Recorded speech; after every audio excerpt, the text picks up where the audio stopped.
So second is practicing in the perfection of the ethical discipline.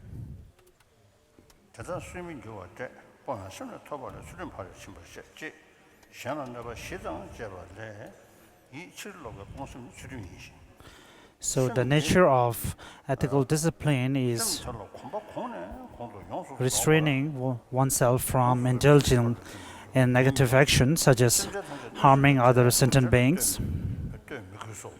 In such a kind of mind, if we train further and get accustomed to it, then of course that same the ethical discipline within us will one day become the perfection of ethical discipline.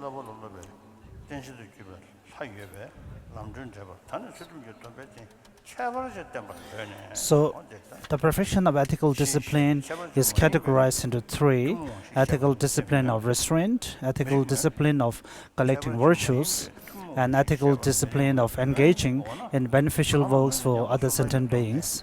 So as for the first ethical discipline of restraint,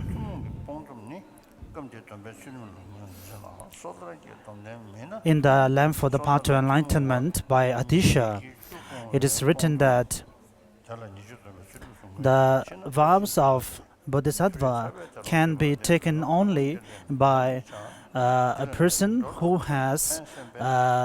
is the basis for taking the seven individual liberation vows or the pratimoksha vows. So even though in the text it is stated in this way, but in fact, in reality, it may not be necessary, as we see the vows of Bodhisattva even in the realms of the hell and the realms of animal and so on. So here the basis for vows of Bodhisattva being said to be the person who is the basis for the individual liberation vow is taken into account from the perspective of a supreme basis for taking the Bodhisattva vows.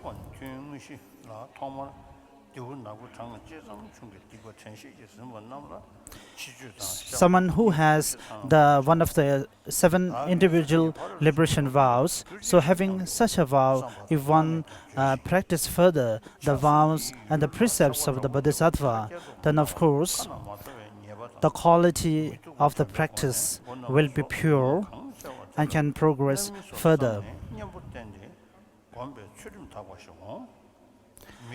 Once having a set of those individual liberation vows, a person has to be restraining himself or herself from indulging in 10 negative actions. So having such a kind of ethical discipline as a foundation, it is very helpful to develop the vows of Bodhisattva further, which will add on to the current vows that we have.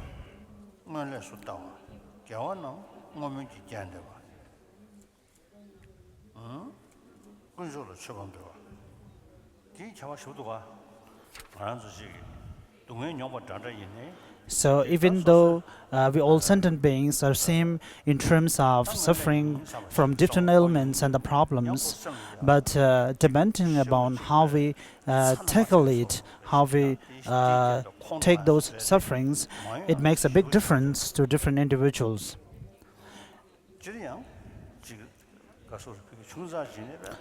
For a minor problems that comes to us, always if we consider that as a part of our karmic results, and of course sometimes it brings more problem to you.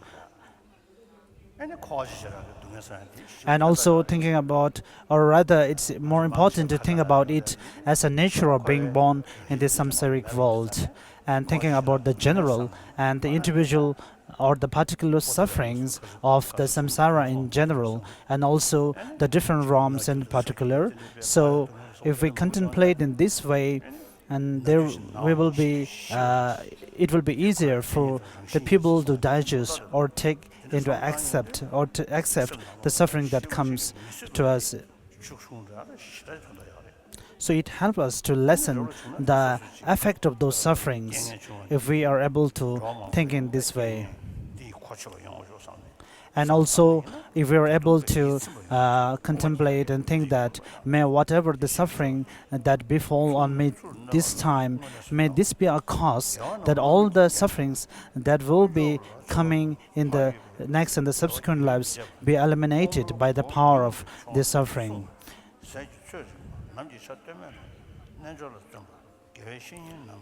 So second category, the ethical discipline of gathering virtues, is someone who has the ethical discipline of the bodhisattva vows and having practiced further in order to gather the different virtues.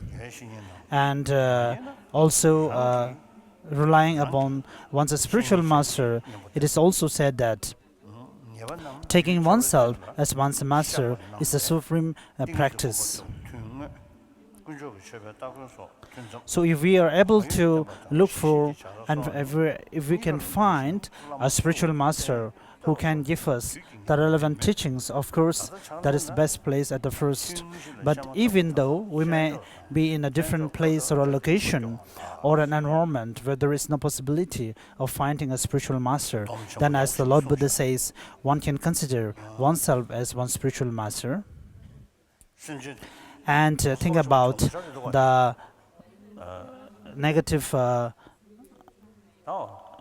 effects of indulgence in the negativities.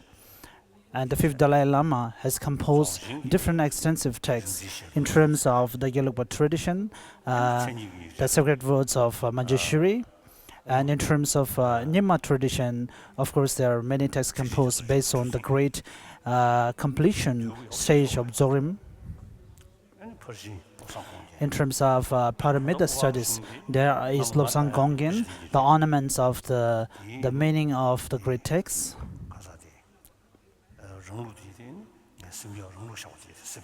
I also memorized the part within that text where when my tutor makes some remark, take some note out of those texts, and I memorize a part of the presentation of our own system existed in those texts. So in short, fifth Dalai Lama's text has a combination of different literatures and which covers different subjects.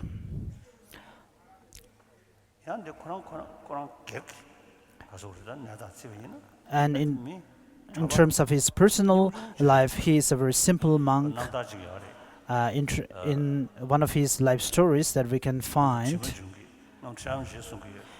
Trijang Rinpoche used to tell me, and I also happened to read that text which is written, which was a handwritten.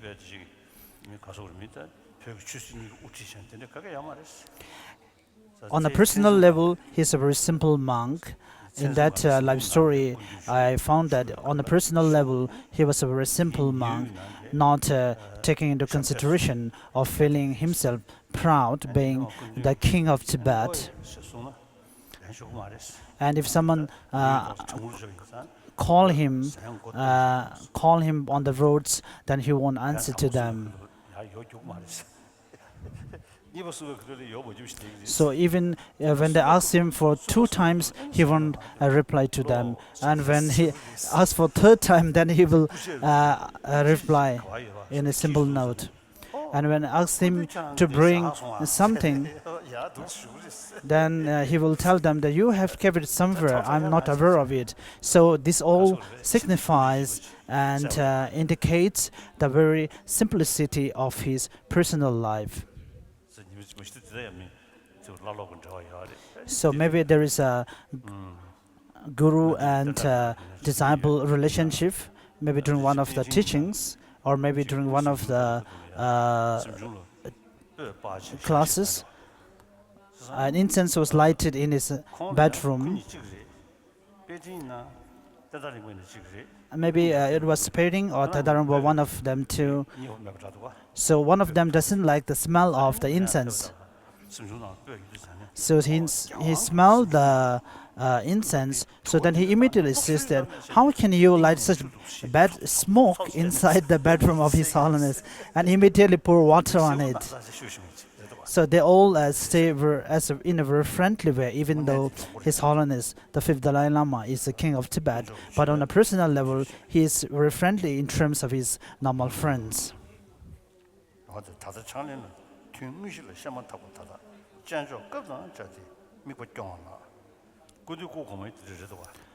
The 13th Dalai Lama was also similar to the 5th Dalai Lama.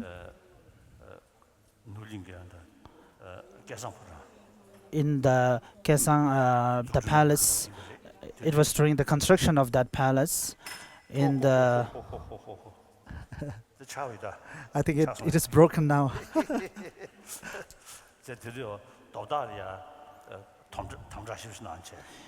He was very strong against the usage of the addiction substances.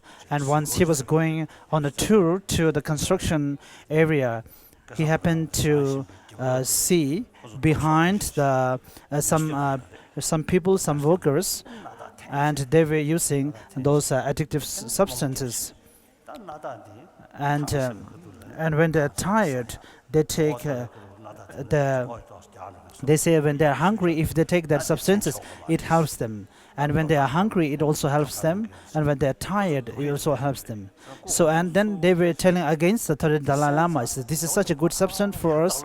But then if 13th Dalai Lama is against it, so when 13th Dalai Lama heard it, he simply ran away from them without telling anything to them. So this is a kind of a story, but it is a fact actually.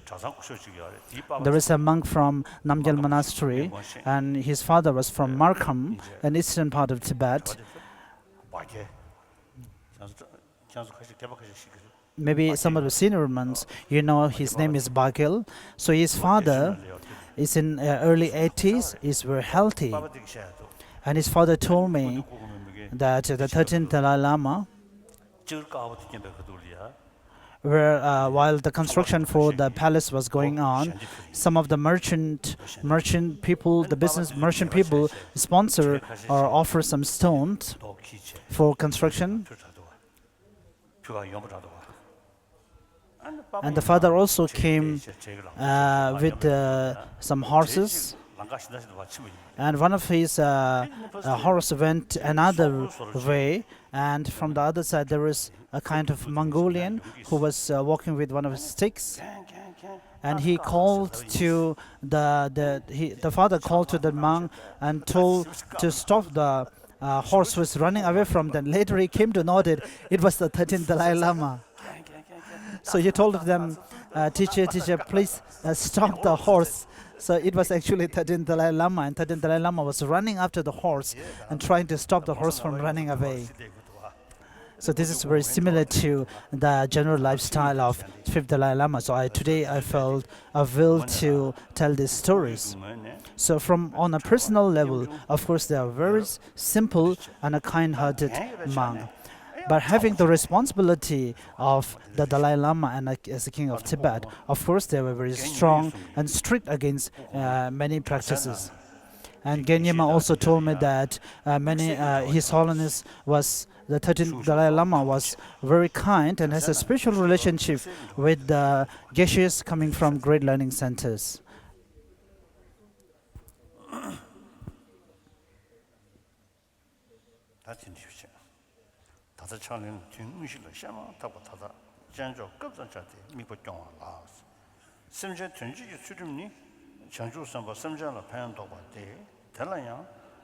So the third category of ethical discipline, engaging in beneficial works for sentient beings is what we can see in the practice of the great being bodhisattvas, who always engage towards benefiting other sentient beings.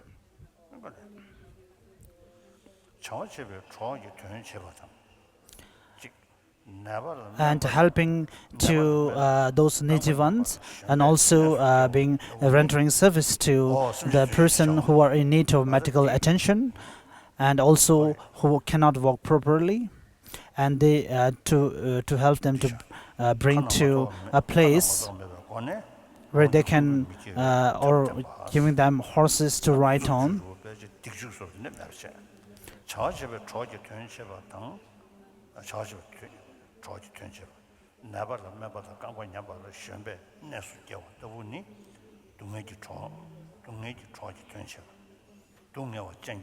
So the first place is helping to those who are suffering from different ailments, and second is by giving the teachings of the Dharma, trying to bring those sentient beings who are going towards the wrong way and trying to show them the right way to practice Dharma. And also to help those persons who are in danger of being devoured or eaten by the wild animals.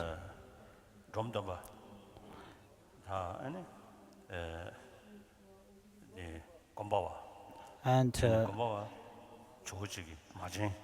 so Gombaba and Jomtemba, among them too, the Gombaba used to be the cook of Adisha. So they have no dal to cook since they have no dal at that time. So maybe he should be making some tea for Adisha. So one day Gombaba says that I have been in service of Adisha, and there is no opportunity and time for me to contemplate or meditate. And Domtemba heard him saying such things and said that I have also I've been working for Adisha for so long by interpreting for him and helping him so many times that there is no time for me to also practice. So they both say those words at the same time. So immediately after that, they say even though there is no opportunity for them to practice being in service all the time, but with those service being rented tours and one's master, they say that there is no other greater practice than being in service of one's master. And Gombawa afterwards said that he felt very relieved and happy that there is no other, when he came to know that there is no other greater service than to be service of one's mother. And there was one man, he was under depression, and there is nothing that I can do for him. And I hugged him, and I told him that I also have a lot of problems. So, but if you feel more depressed due to your problems, then the problems won't go away, or it will be cleared up. But from the other side, if you find the source of inspiration to calm down, then it will help you. Then I told them these words. This is very important. When some poor people, when they undergo a lot of sufferings and are depressed, and of course, we have to go to them and tell them that we are also under such problems and depression, and share their sufferings and share their problems. In this way, we can help them. Considering ourselves without any problems or sufferings and give some advice, it won't be much benefit to them. So we have to go with them and tell them that we are also same in terms of suffering. So in this way, it will be of much benefit to the other party.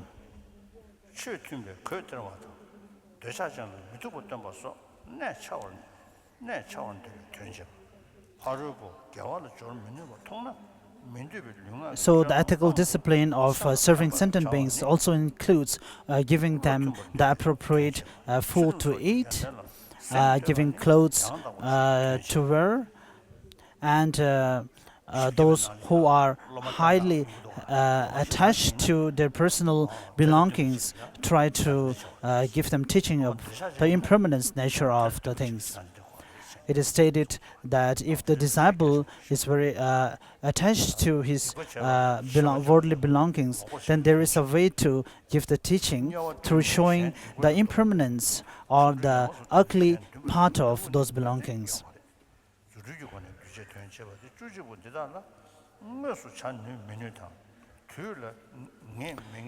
So counting all these ways to benefit the other sentient beings, there are 11 of them.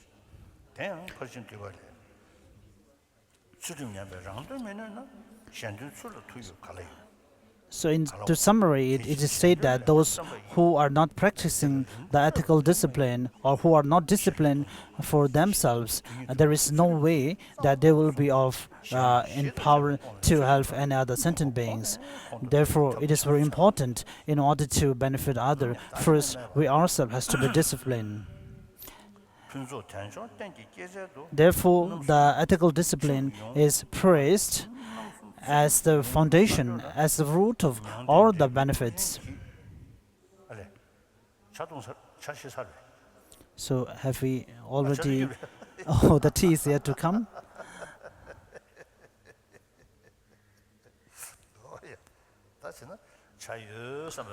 So maybe you can visualize this. There is tea and you can take it.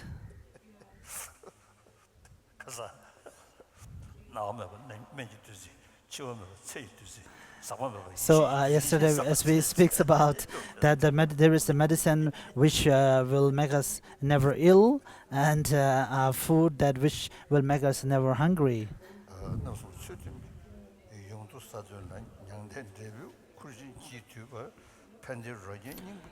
Next is the intermediate verses, the concluding verses.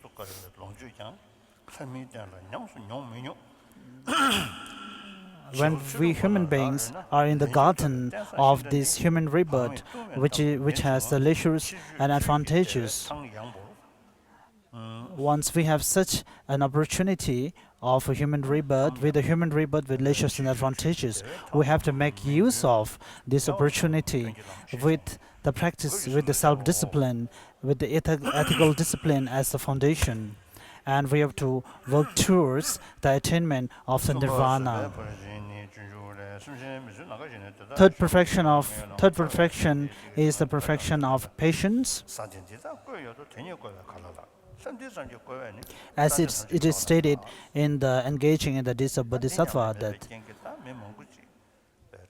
if you have a leather on your foot and if you walk with the space with all thorns, then you can avoid yourself from getting hurt. So this is the essence of the teaching. So without concentrating and without having the practice of this patience, as it is stated in the engaging in the deeds of Bodhisattva, which makes us all suffer.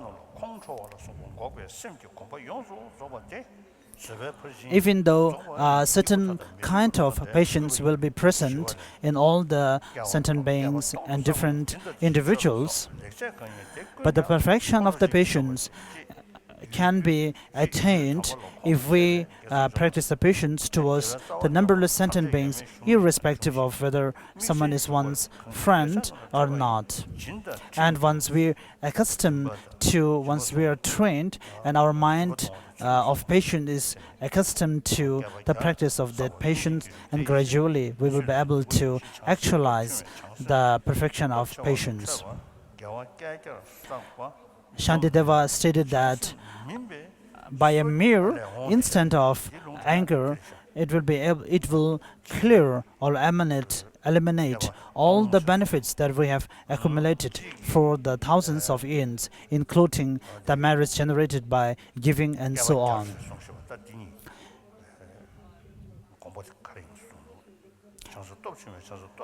And also Chandakriti, in the supplement to the Fundamental of Wisdom, stated that if a normal person gets angered towards a high bodhisattva, then the merits accumulated by him for 100 years, including the merits of giving and maintaining ethical discipline, will be eliminated in a moment. So therefore, it is stated that there is no other negative karma which is more severe than the intolerance.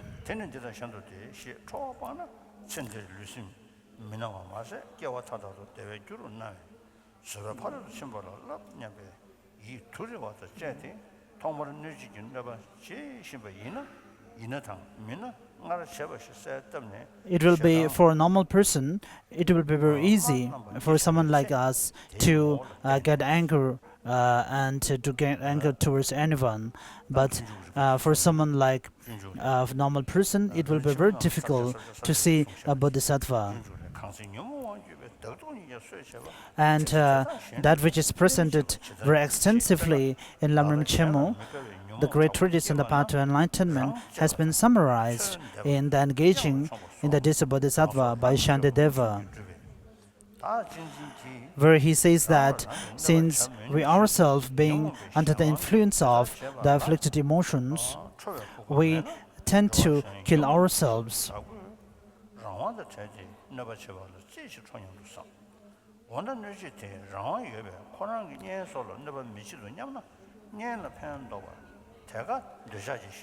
And as we also see that since we are sometimes under the influence of anger, we tend to hit our own head to the walls and also use different weapons to ourselves, resulting in one's own death, which shows very clearly that the afflicted emotion is the force behind which drives us to do all these things.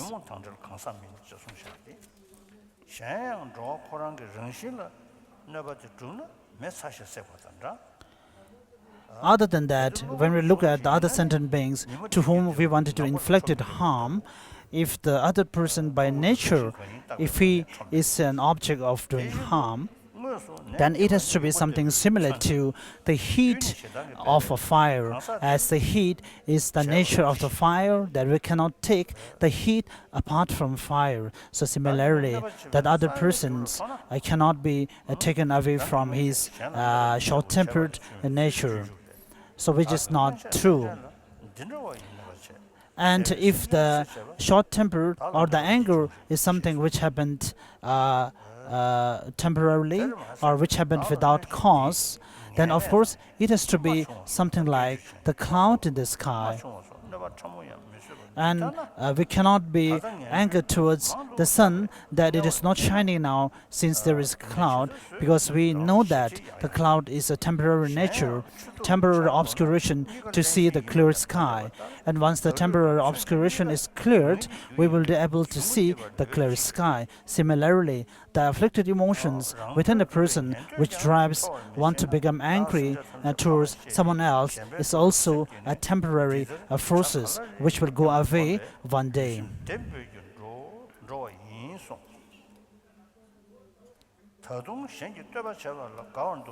And it is also stated in the engaging in the days of the Bodhisattva that I have inflicted a lot of harm to the other sentient beings in my previous thousands of lives, due to which at this life and the coming lives I will be suffering from the result, the ripening result of those karmic actions.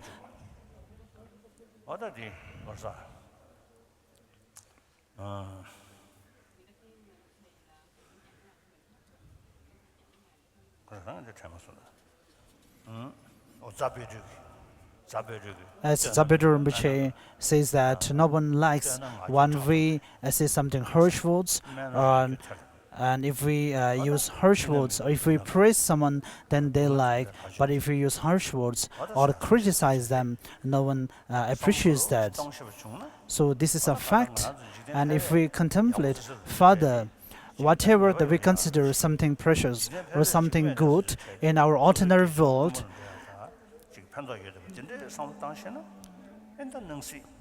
if we are able to utilize such kind of factors that we find in our ordinary life in order to benefit ourselves, so even though we stay amidst a society where there is suffering and ailment and criticism inflicted upon you from all sides, so even though you stay in such a pool of different factors, but there is a possibility that you could maintain a peace of mind for yourself. We can see evidently that even if someone has to be a scholar in a great learning center like this, so first, from the first time that he entered the classes, so maybe when he first entered the monastic institution, there may be the less chances of him being more hatred towards other or more proud. But as the time goes on and he get a fame that he is good in the debate, and he happens to have some students and being a teacher's name, so then the pride comes. and maybe he becomes more jealous towards other people, and of course the expectations arise within himself or herself. We can see the same situation in different villages, even in the normal human society also. We can say that those who just do their own responsibility and do not have much expectation, we see them more peaceful and calm.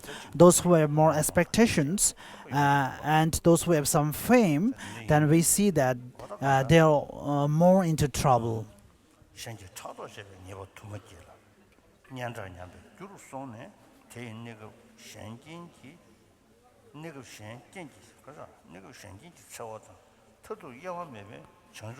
Once we gain some fame due to our services to others and so on, then some other people used to get jealous towards me. And in order to reply to that, sometimes we tend to become more angry and more jealous toward that person, which in turn bring us to harm.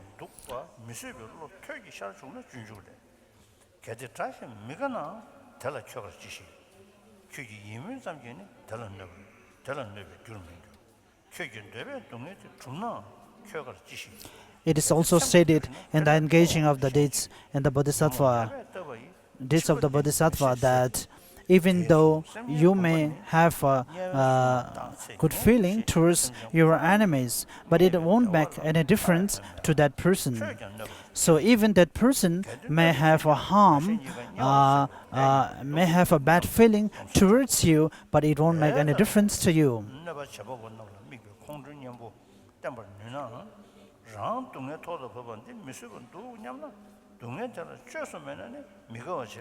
So if we think in such terms that if other person bring more harm to me, then you may be in a pool of those sufferings and pain, and that I may not be able to take all this suffering, then we have to think in such a way that is there any solution to those sufferings and those pains which is within you.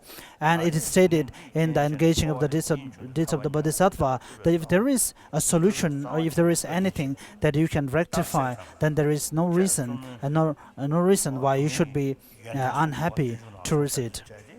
So these are the qualities of the suffering presented in the engaging in the deeds of Bodhisattva by Shantideva. The another beneficial qualities of the suffering is that if there, as stated earlier, if there is a mean to cure those sufferings, then there is no reason why we should be unhappy and why we should be suffering. If there is no way to cure or rectify, then there is no purpose or no reason why we should be unhappy.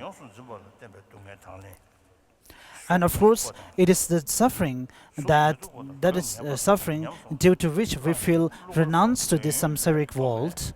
And having renounced to this samsaric world, we will be able to attain liberation from the samsara, which is the ultimate attainment called moksha.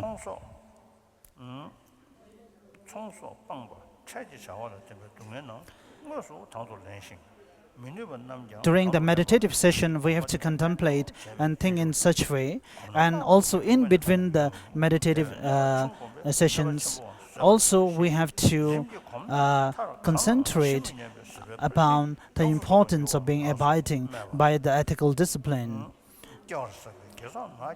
and also accepting the suffering that comes to us as a nature of our human rebirth. And also that in this human society, there will be a lot of criticism and praise that will be towards you, but that you have to accept it all as a nature.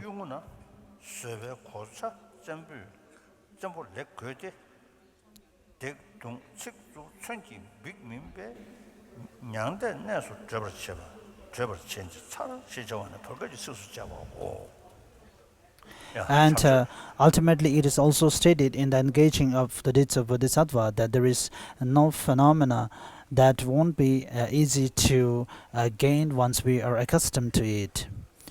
And next is the intermediate verses. So, gracing for tea.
The fourth category is perfection of joyous effort.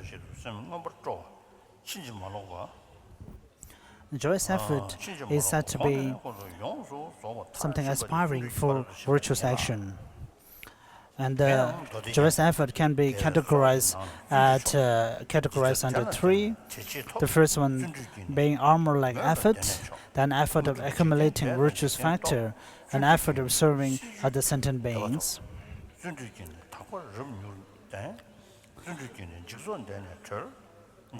In the ornament of the collection of the sutras by Arya Maitreya, the joyous effort is praised as the supreme among all the virtues.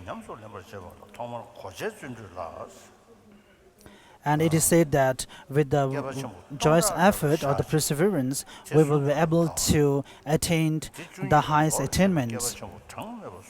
And through that, we will be able to also actualize different mystical attainments, which is beyond the normal world.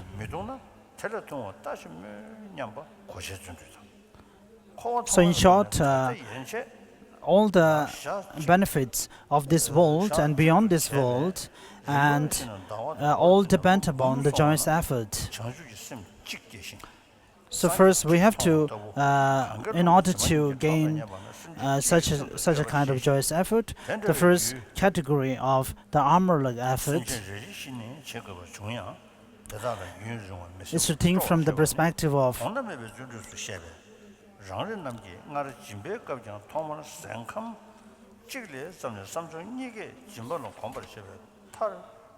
as it is present in the Guru Puja, that even for the sake of a single sentient beings suffering in the hell realm, may I be able to take their suffering or be benefit to them. And even if I have to stay in that state for even for hundreds and years of years, I have the joyous effort to be of such service to them.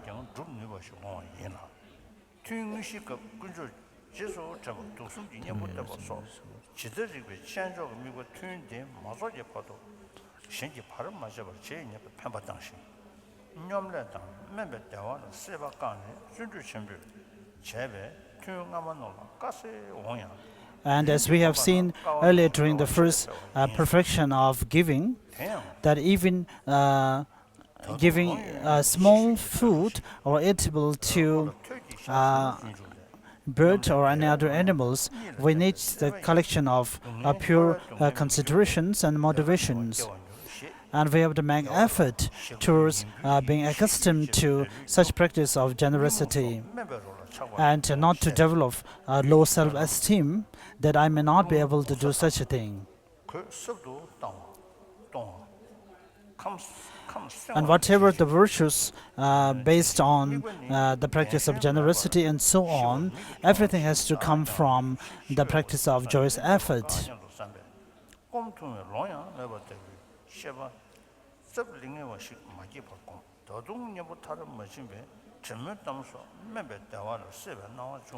So during the actual meditative session, we have to think about the kindness of the triple gems and how to take the countermeasure against the three poisons of afflicted emotions. So in such a kind of a focus, we should work hard to maintain the same mental state for the whole session. So in this way, it will be a little bit hard during the first sessions to maintain such a joyous effort, but as one gets used to such effort, then we will feel the encouragement and the inspiration from continuing such meditative sessions. And one of the main obstacles for generating such a joyous effort is the procrastination and also the low self-esteem.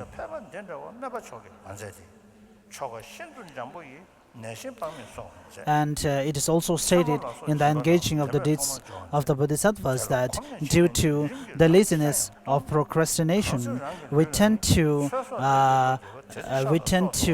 rely on such laziness and not able to accomplish our deeds and practices on time.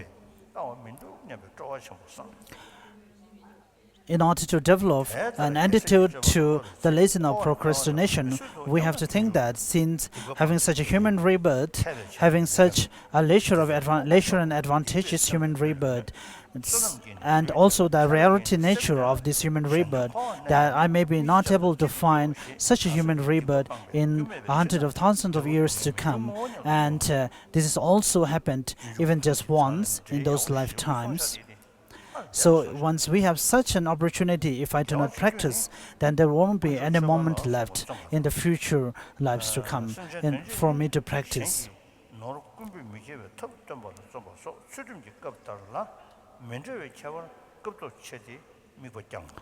So having meditated in such a way, the object to be attained, which is the ultimate triple gem of the Buddha, is someone who is free of all the obscurations and all the faults. And if one feels self-discouragement, feeling that such a kind of attainment will be very difficult to attain, then in the engaging in the deeds of Bodhisattva, Shantideva says that one should never feel discouraged by thinking that such a great attainment I cannot attain. The Lord Buddha himself has told us that this is something that we can attain, and his words are true. And even the insects or the bees which flock to the flowers and the eatable things, even though these bees and small insects, even if they feel courage or even if they put effort, they will be also able to attain the ultimate realization of enlightenment. And the means to actualize the ultimate attainment is to make the differentiate between what is benefits and what is not benefit, and what are the harmful actions and what are the non-harmful actions. So if one engages in the actions having understood the differentiations of this, then of course the great enlightenment won't be far away from one's attainment.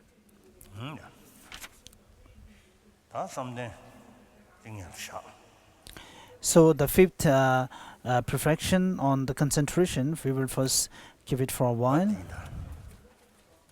and move to the southern lineage Lam Rim.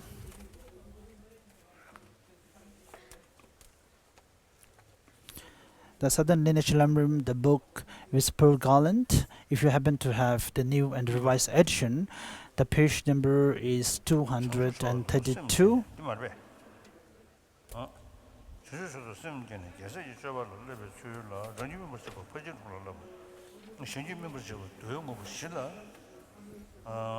Having generated the spirit of supreme enlightenment, how to train in the practice of the conqueror's sons.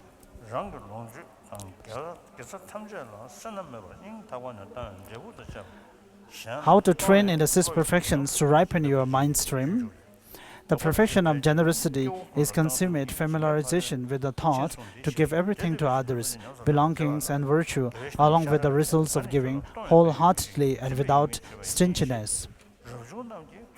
The guide to the Bodhisattva's way of life says, the thought to give all beings, all belongings, along with the results, is thought to be the perfection of generosity. Page number 233. Regarding practicing the perfection of generosity, the Master Sharava said, I am not describing the benefits of giving, I am explaining the drawbacks of retaining.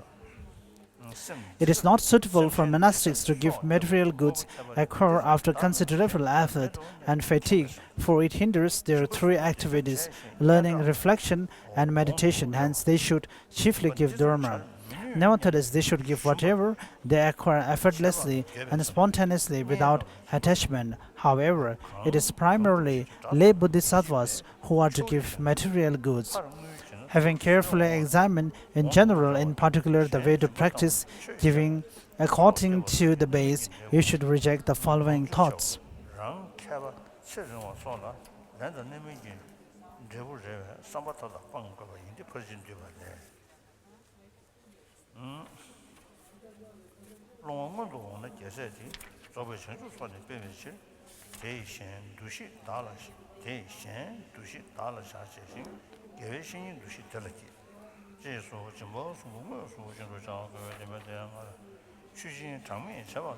So if you happen to have the previous edition, the Pearl Garland and Anthology of Lam Rim, the book which was distributed last year, it is on page number 200. So if you have the new and the revised edition, which was distributed this year, it's on 233. The Commentaries of Perfection says, when a beggar actually approaches the Bodhisattva to enhance his collections for complete enlightenment, identify his possessions as belonging to others, and look upon him as a spiritual master. You must effectively practice the three kinds of generosity as much as possible. In this regard, through your incalculable practices of generosity and offerings, formerly you have taken incalculable rebirths as will-wielding monarchs, Brahma, and so on. Nevertheless, since all of these were disassociated from the spirit of enlightenment, they only constitute causes of samsara. Think henceforth, I will ensure that, starting with the gift of single morsel of food to a lone being, are imbued with the spirit of enlightenment. We're on page number 234. So His Holiness has already read the portion on the perfection of ethical discipline. Next is on the perfection of patience, the guide to the Bodhisattva's way of life, which says unruly beings are a space. I cannot possibly defeat them all. If I could only defeat my anger, I will have defeated all foes.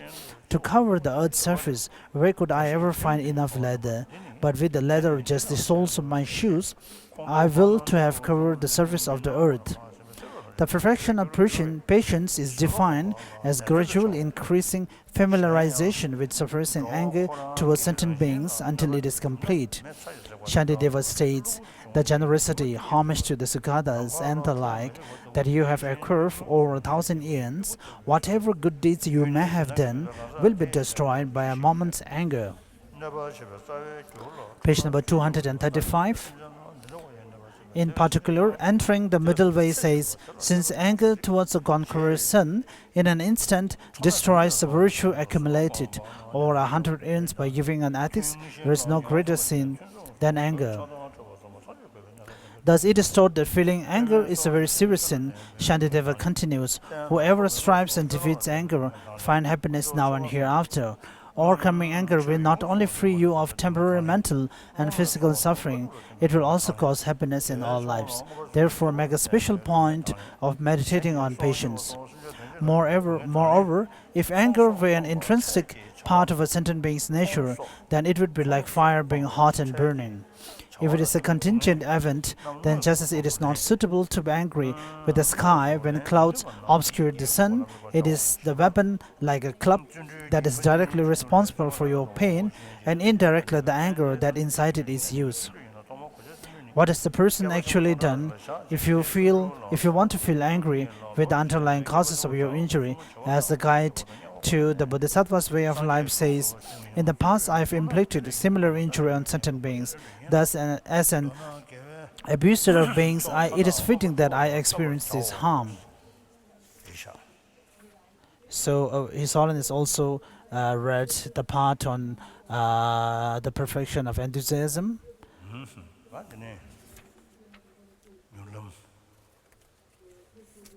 So we move to the swift path.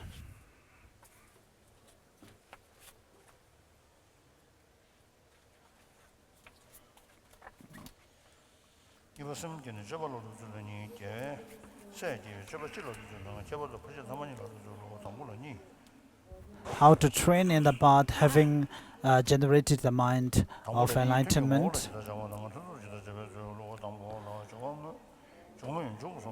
So the main category here is how to training in the path of the Bodhisattva in generally, and how to train in the two latter perfections in particular. So first, how to train during the meditative session, and how to train in between the sessions. The first has three: the preliminary practice, the actual practice, and the concluding practice. So the preliminary practice is supplicating the Lord Buddha and one's master, who we can consider as the embodiment of all the Buddhas and all the refuge.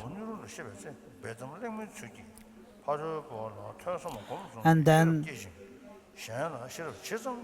may I be able to train in the practices of the great Bodhisattva beings as they practice, and may all the Buddhas and Bodhisattvas bless me in order to make me ripened, or make me possible to follow those practices.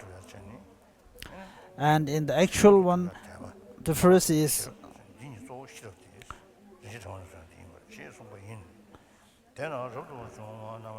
the practice of the six perfections in order to ripen one's own mental continuum, and the practice of four gatherings in order to ripen others' mental continuum.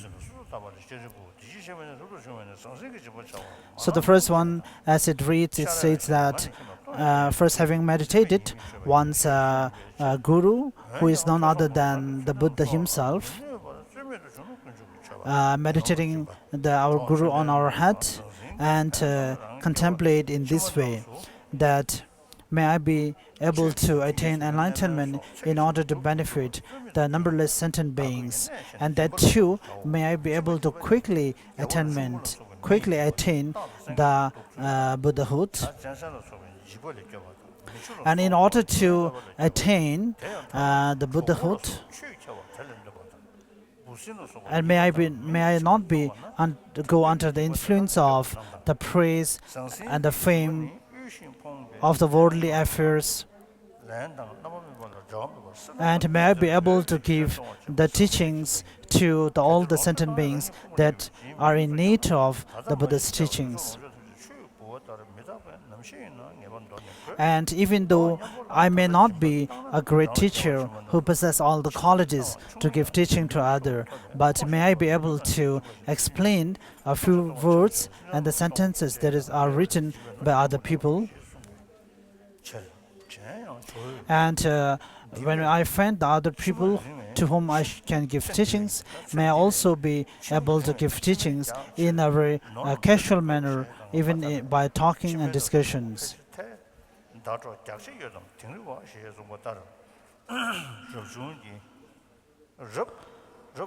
So this is regarding the first giving of, which is known as the giving of teaching.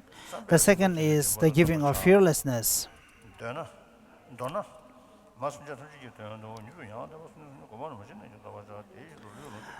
The giving of fearlessness is in order to protect the other sentient beings from the fear of the kings, the fierce kings, or the robbers and bandits, and also protecting or liberating animals who are in the danger of being eaten by the wild other predators, and to also help to save the animals who are in danger of being killed.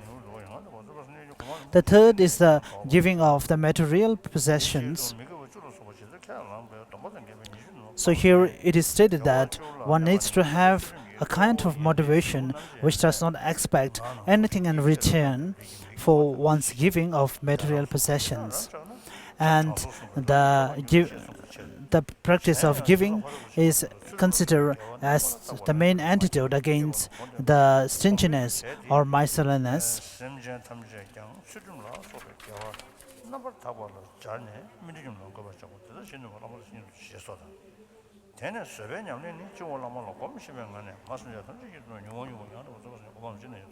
So here completes the first perfection of giving. The second is the practice of the ethical discipline. So we have to meditate in the same manner as before, meditating one's Vachaguru on one's head, and may be able to attain enlightenment in order to benefit the maximum number of sentient beings. And in order to benefit them, may I be able to abide by my vows and precepts, which requires me to refrain myself from indulgence in the 10 negative actions.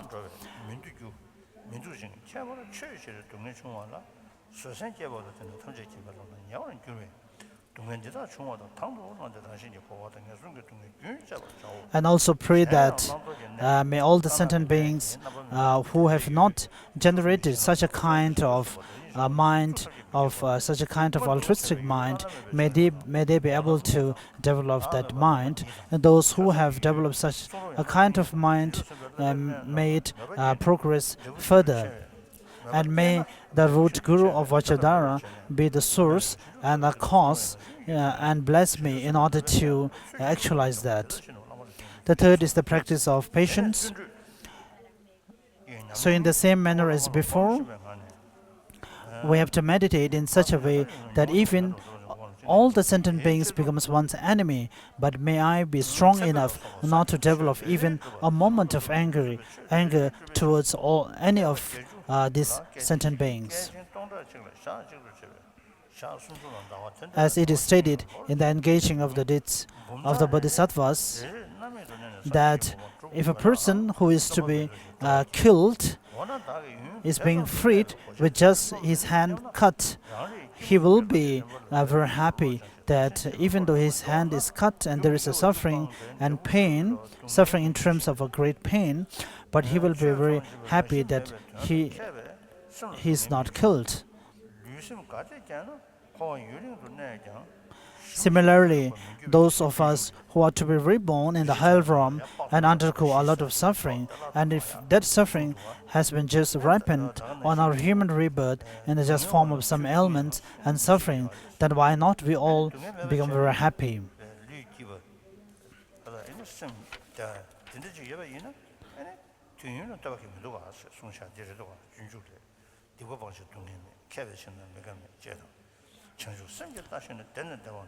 And the second and the next is the practice in the perfection of the joyous effort.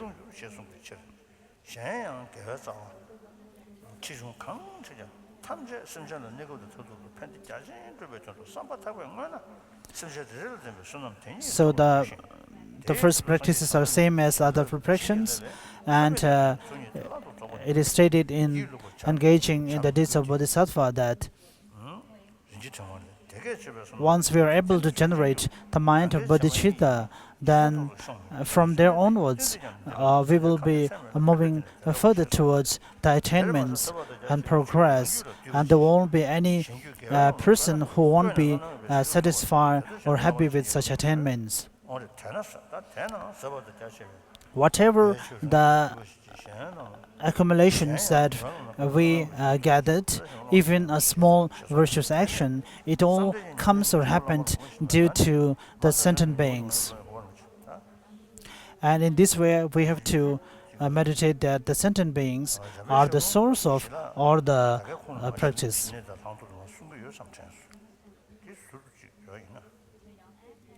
So here in the sweep, but it seems to have a different section.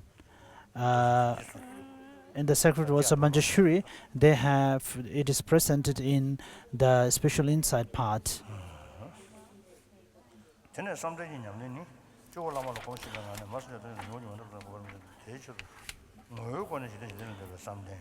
The fifth one is practice of concentration. Having meditated in the same manner, the nature of concentration is the concentration as the basis of all the attainments. The concentration pertaining to being service of other.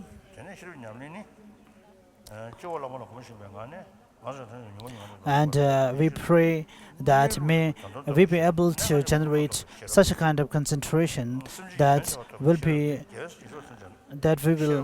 will help us to become more benefit towards other sentient beings. Next is the wisdom. So having completed the 6 perfections, so the next step is how to train in the practice of the 4 gatherings in order to ripen other person's mental continuum.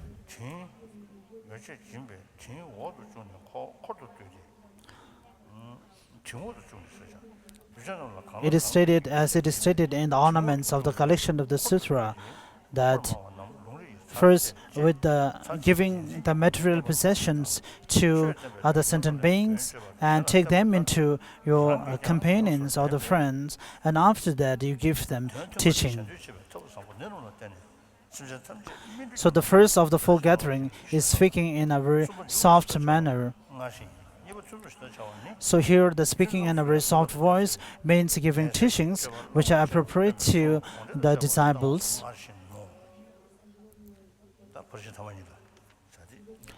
So after that is how to train in the 2 perfections in particular that we will read later.